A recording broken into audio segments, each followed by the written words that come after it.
Nourish agro লিমিটেডের পক্ষ থেকে এই যে এই ধরনের লাম্পি স্কিন ডিজিজ বা এই ধরনের বিভিন্ন ভাইরাল জনিত যে রোগগুলো আছে গবাদি পশুতে, এইগুলো টিকার বিষয়ে যে একটা উদ্যোগ নেওয়া হয়েছে, এটা অত্যন্ত যুগোপযোগী একটা সিদ্ধান্ত এবং ভালো একটা উদ্যোগ। কারণ হচ্ছে যে সরকারের থেকে আমাদের যে লাম্পি স্কিনের যে ভ্যাকসিনগুলো পাই, সেগুলো হচ্ছে সাধারণত খামারিদেরকে দেওয়া হয়। এই সরকারির পাশাপাশি যদি বেসরকারি বিভিন্ন কোম্পানি বা বিভিন্ন প্রতিষ্ঠান যদি এই ভ্যাকসিনগুলো করা হয়, তাহলে এই যে খামারিরা উপকৃত হয়।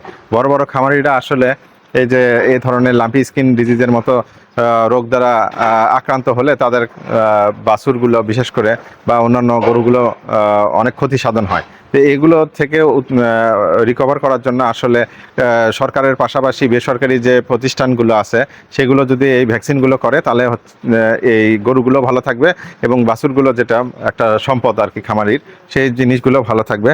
তো আমি আশা রাখবো যে এই নারিশ অ্যাগ্রোভেটের যে এই উদ্যোগটা অত্যন্ত ভালো একটা উদ্যোগ এবং এ ধরনের উদ্যোগ আরও ভবিষ্যতে চলমান থাকবে। আর রানীনগরে এটা যে চলমান রয়েছে, তো এটা আগামীতেও এই রানীনগরে আরও বেশি থেকে বেশি এই ধরনের প্রোগ্রাম হবে, যাতে খামারিরা এর থেকে উপকৃত হয় এবং খামারিরা ক্ষতি সাধন থেকে আসলে কিছুটা হলেও রক্ষা পায়। ধন্যবাদ।